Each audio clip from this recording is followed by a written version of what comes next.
Danger loose అయ్యాలి. ఎందుకంటే now today we are seeing Hyderabad, Bombay, Chennai, each and everything they are.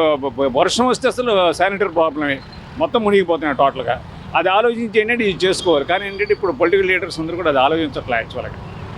నా ఉద్దేశం అయితే పర్సనల్ వ్యూస్ ఇది యాక్చువల్గా చెప్పాలంటే. ఎందుకంటే శానిటరీ ప్రాబ్లం, వాటర్ ప్రాబ్లం ఏంటంటే డేంజరస్ సిచ్యువేషన్స్. ఇప్పుడు విజయవాడ సిటీ ఉంది, ఎక్కడ చూసినా రోడ్లు అంటే నీళ్ళే, ఎక్కడ అసలు డ్రైన్ వాటర్ పోవడానికి కూడా ఛాన్స్ లేదు. ఇప్పుడు క్యాపిటల్ ఇక్కడ పెట్టారు, విజయవాడ సిటీ అసలు రోడ్లన్నీ సన్నగా ఉన్నాయి. ఈ సిటీకి క్యాపిటల్ ఇక్కడ పెట్టేప్పుడు ఫ్యూచర్లో ఏంటంటే అమరావతి డెవలప్మెంట్ అంటారా కానీ పెరిగేది గుంటూరు, విజయవాడ నియరెస్ట్ కాబట్టి విజయవాడ బాగా పెరిగిపోవాలి. అసలు వెహికల్ పోవాలంటే కష్టం కాదు, కారు వెళ్తాను వెనకాల నడుచుకుంటూ పోవాలన్నా కష్టం కాదు. ఇది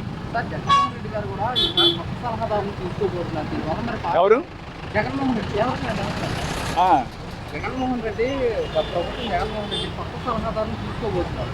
దీనివల్ల మరి పార్టీ ఏమన్నా బలోపేతం అయ్యే అవకాశం ఏమని చెప్పలేమండి. ఆయన జగన్మోహన్ రెడ్డి గారు సంక్షేమ పథకాలు అయితే అమలు చేశారు, కానీ ఆయన అంటే వాళ్ళ థింకింగ్ ఎలా ఉందంటే ప్రజలకు డబ్బులు ఇస్తే ఓటేస్తారని అనుకున్నారు ఆయన.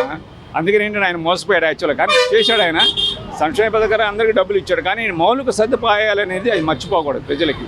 రోడ్లు చూడండి ఎంత దారుణంగా ఉండేవి, ఇప్పుడు రోడ్లు బాగా వేస్తున్నారు. ఇటువంటి కొన్ని ఇంపార్టెంట్ పాయింట్స్ ఉన్నాయి, అవి కూడా జాగ్రత్తగా చూసుకోవాలి.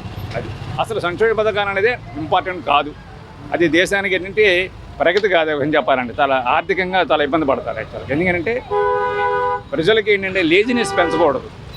ఏంటంటే లేజినెస్ పెంచితే ఏంటంటే ప్రజలు ఎవరు పని చేయరు, ఇంట్లో కూర్చొని పడుకుంటారు హాయిగా. ఏదైనా పని కల్పించాలి. ఇప్పుడు ఆర్టీసీ ఫ్రీ బస్ అన్నారు, ఏం చేయాలి దానికి యాక్చువల్గా 10 రూపాయల టికెట్ 5 రూపాయలు చేయాలి, అంతేగా ఫ్రీ చేయకూడదు. ఇవన్నీ ఇంపార్టెంట్. మాలాంటి వాళ్ళు ఇటు చూతుంటారు కానీ ఎవడో విండవు. ఎందుకంటే 100 మందిలో మేము 10 మందే ఉంటాం, 90 మంది మిగతా రివర్స్లో ఉంటుంటారు, ఎవడో విండవు.